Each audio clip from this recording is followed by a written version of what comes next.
Olá, amigos do Vestibulando. Tudo bem? O tema da nossa aula de hoje será Brasil Colônia. Vamos identificar as principais instituições e as principais atividades econômicas do período colonial. Preste atenção nesta gravura. A gravura retrata aspectos da vida cotidiana durante o período colonial. Período colonial que está subdividido em pré-colonial e colonial. Pré-colonial, 1500, 1530, caracterizado pela atividade da extração do pau-brasil e o regime de feitorias. Observe este mapa. O mapa assinala em pontos amarelos as principais feitorias portuguesas aqui no Brasil para a extração do pau-brasil. Essa atividade econômica era exercida pelos índios. Portanto, os índios iam até a mata, retiravam a madeira pau-brasil, que tinha uma importância para a Europa. Retirava-se desta madeira uma substância, uma tinta corante, que seria utilizado para tingir tecidos. E feitoria é um entreposto comercial.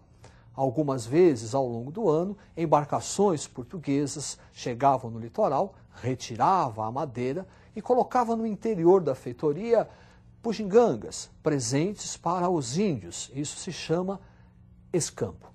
A partir de 1530, com a chamada expedição de Martim Afonso de Souza, inicia-se o período colonial.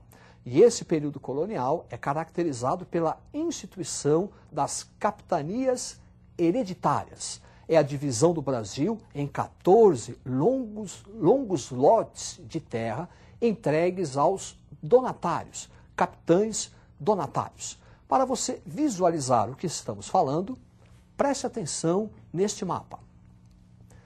Aí estão as 14 capitanias hereditárias, faixas territoriais, que seriam administradas pelos capitães donatários.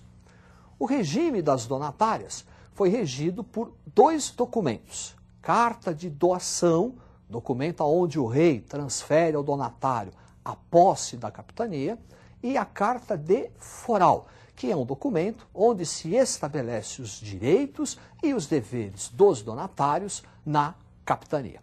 De maneira geral, o regime de capitanias hereditárias tendeu ao fracasso, excetuando duas, Pernambuco ao norte, São Vicente ao sul. As duas prosperaram em virtude do cultivo e o desenvolvimento da cana-de-açúcar. As demais tenderam ao fracasso, falta de recurso dos donatários, ataque de índios.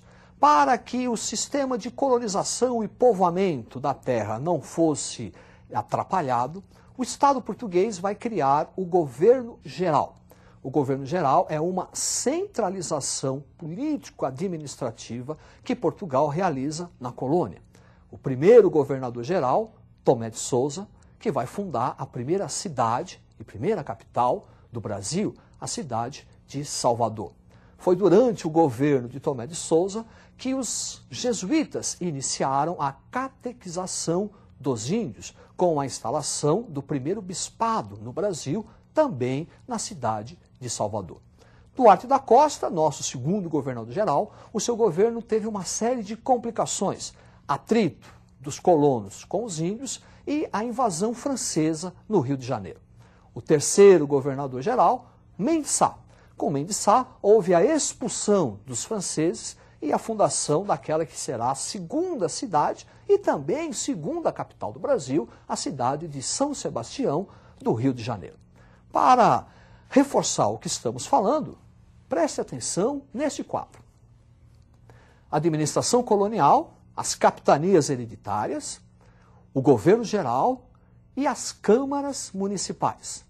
As câmaras municipais refletem o chamado poder local. É onde os grandes proprietários de terra decidiam, tomavam as principais decisões políticas. Aumento de salário, cunhagem de moeda, aumento ou não dos impostos. Eram representados pelos chamados homens bons. Quer dizer, para ser vereador, que era em número de 3, tem que ser grande proprietário de terra e escravocrata.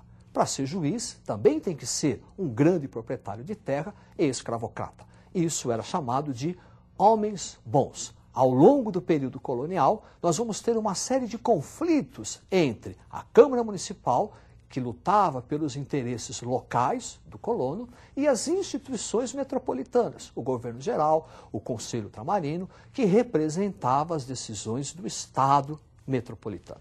Sobre a atividade econômica, o primeiro grande produto vai ser a cana-de-açúcar, o mundo do açúcar, desenvolvido a partir da plantation, o latifúndio, monocultor, escravocrata. Nesse mundo do açúcar, vamos destacar o enorme papel dos holandeses, responsáveis pelo financiamento para a montagem do engenho colonial, também responsáveis pelo transporte do açúcar para a Europa, refino desse açúcar e depois a distribuição do açúcar refinado por toda a Europa.